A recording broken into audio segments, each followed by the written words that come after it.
Bismillahirrahmanirrahim. In the name of Allah, the most beneficent, the most merciful. Welcome to my another videos.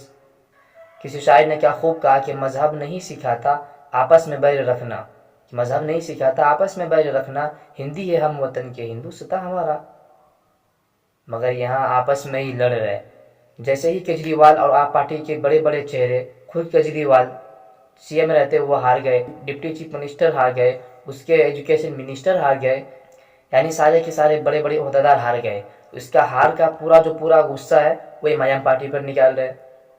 कोई sense नहीं है। MIM party सिर्फ 2 constituency पे election लड़ी है, बाकी तो 68 सीट आपके लिए छोड़ देना। आप वहाँ मेहनत करते, आप प्रचार करते, आप वहाँ कैंपेनिंग करते, आप जीतते, आपके लिए पूरा मैदान खाली है। 68 सीट। रही बात कौन बीटे में और किसकी वजह से आप हारे, तो आप ज़रा उठाकर देखेंगे बड़े बड़े जर्नलिस्ट इस बात से एग्री कर रहे हैं कि 15 से लेकर 16 सीट पर जो केजरीवाल हारे हैं वो बिल्कुल कांग्रेस की वजह से उनको हार का सामना करना पड़ा, इसीलिए कि कांग्रेस बिल्कुल 70 सीट पर इलेक्शन लड़ गए।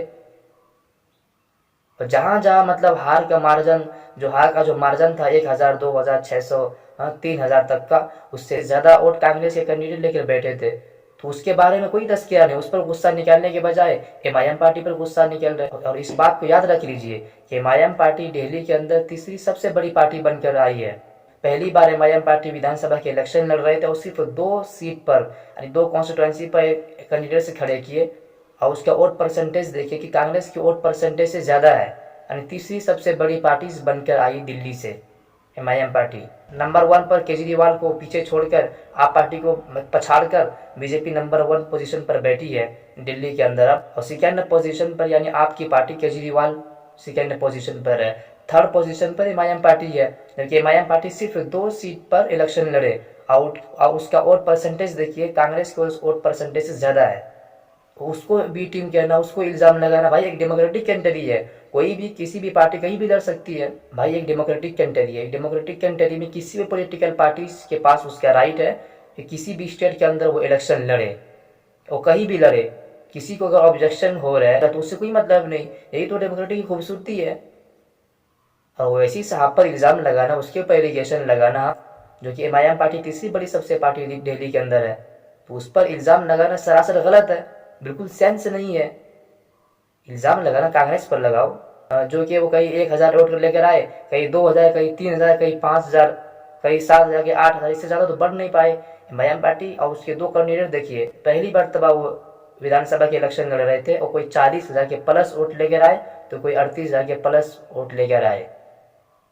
तो एमआईएम पार्टी को बी टीम कहना, इसका मतलब साफ साफ आप संदेश दे रहे कि उसको जो वोट देने वाले 40,000 है, दोनों कॉन्स्टिट्यूंसी को मिलाकर यानी 80 के प्लस उसको वोट मिले, तो उसको बी टीम कहना है। और सबसे इम्पोर्टेंट बात यह है कि आप जो गुस्सा निकाल रहे हैं ओखला कॉन्स्टिट्यूंसी के जो जितने भी चाहने वाले हैं आप पार्टी केजरीवाल के, आप किस बात पर गुस्सा निकाल रहे हैं? आप तो जीत गए ना, मुबारक हो आपको। ओखला कॉन्स्टिट्यूंसी के एक वोटर्स है, वो ओवैसी साहब के बारे में किस तरह गलत शब्द कहते हैं, यानी अनकॉन्स्टिट्यूशनल लैंग्वेज यूज़ करते हैं, उसके ऊपर एफआईआर भी हो गई है। आप देखो क्या होता है। बहरहाल, मगर वो जो 3 लड़के हैं उसकी अभी उम्र मुश्किल से यानी 25-26 साल होगा। उस गाली देने वाले लड़के का जितना उम्र अभी नहीं होगा, मुश्किल से 26-25 साल होगा, या मान लो 27-28 साल। उससे ज़्यादा बैरिस्टर ओवैसी साहब 5 बार के सांसद है, उससे ज़्यादा उम्र तो उन्होंने पार्लियामेंट के अंदर बिता दिया। आप उसको बी टीम कह रहे हैं, आप उस पर एलिगेशन लगा रहे हैं, आप उसको गाली दे रहे हैं। इस तरह की उन्होंने गालियाँ दी, इस तरह की लैंग्वेज यूज़ किया बैरिस्टर ओवैसी साहब के बारे में, वो आपके सामने बता भी नहीं सकता हूँ। और ना सिर्फ बैरिस्टर ओवैसी साहब को उन्होंने गालियाँ दी, बल्कि पतंग वाले को भी उन्होंने गालियाँ दी कि पतंग वाले की वजह से ये गाली यूज़ करके, यानी उसकी वजह से दिल्ली हार गए, यानी उसकी वजह से केजरीवाल हारे। क्या केजरीवाल के सीट पे कौन गए थे लड़ने के लिए? ओवैसी साहब के तो नहीं गए थे वहाँ, बैरिस्टर साहब की पार्टी तो नहीं गए थे वहाँ तो कांग्रेस की वजह से हारे ना, उसको बोलो। हिम्मत नहीं है बोलने का। बाकी 68 सीट पर जो आपको नुकसान पहुँचाया है, किसकी पार्टी की वजह से, किस पार्टी की वजह से आपको नुकसान पहुँचा है, आप उसका तज़किरा नहीं करेंगे, आप उसको नहीं बोलेंगे, हिम्मत नहीं बोलने का। और जिस बैरिस्टर ओवैसी साहब के बारे में आप तनकीद कर रहे हैं, उसके ऊपर गालियाँ दे रहे हैं, आप उसके बारे में जानते नहीं है। आपकी जितना उम्र नहीं होगी उतना उम्र वो पार्लियामेंट में बिता दिए वो। अभी आप चूजे से निकले, अभी इस किस्म के नाजायज़, अब जो समझ लीजिए नाजायज़ का मतलब नाजायज़ बात या कुछ भी समझ सकते हैं, आपकी मर्ज़ी है, मगर नाजायज़ ही है। तो बैरिस्टर ओवैसी साहब पर जिस तरह तनकीद कर रहे हैं गाली से और अनकॉन्स्टिट्यूशनल लैंग्वेज यूज़ कर रहे हैं, वो जानते नहीं है बैरिस्टर ओवैसी साहब के बारे में।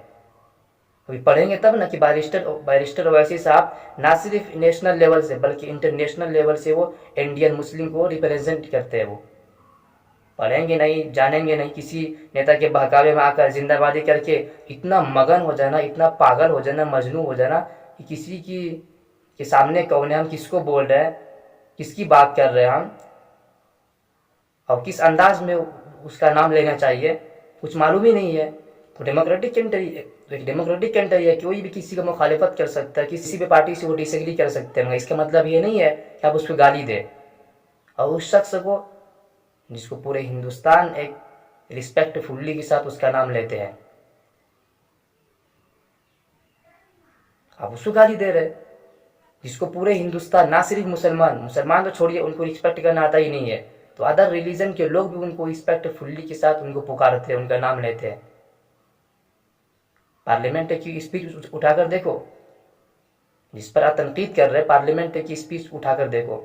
अब रही बात मतलब कौन बी टीम है, कौन ए टीम, कौन सी टीम, वो आप जाकर खुद फैसला करें किसने नुकसान पहुंचाया दिल्ली में केजरीवाल को, समझ में आ जाएगा। दुश्मनी में आकर इस तरह मगन होकर, इस तरह अपने लिमिट को क्रॉस करके सामने वाले कौन है पता ही नहीं है। लास्ट बात यही है कि आप पार्टी और उसके एमएलए ओखला के अंदर जीत गए, मुबारक हो, खुशी मनाओ, अपने काम करो, जो वादा किए तो वो पूरा करो, जो भी करना करो खुशी में, मुझे उससे कोई ऑब्जेक्शन नहीं है। एमआईएम पार्टी के जितने भी चाहने वाले उसको क्या लेना देना, भाई आप जीते मुबारक हो बस, मगर जीतने की खुशी में आकर पूरा इल्जाम इसको डालना, अरे भाई आप जीत गए ना किसी तरह, बीजेपी तो वहां से नहीं निकली है ना, मुबारक हो आपको। गुस्सा इस चीज पर निकालना कि केजरीवाल हार गए, केजरीवाल उसकी वजह से हारे क्या, वहां गए थे लड़ने के लिए वैसे साहब, जिसकी वजह से हारे उन पर आप तनकीद करो, उनको बोलो, उनका तस्करा करो, जो भी करना करो। खैर, आप इस वीडियोस पर क्या सोचते हैं, क्या नज़रिया आपका, अपनी ओपिनियन को ज़रूर और कंपलसरी कमेंट बॉक्स में शेयर करें। सलाम अलैकुम।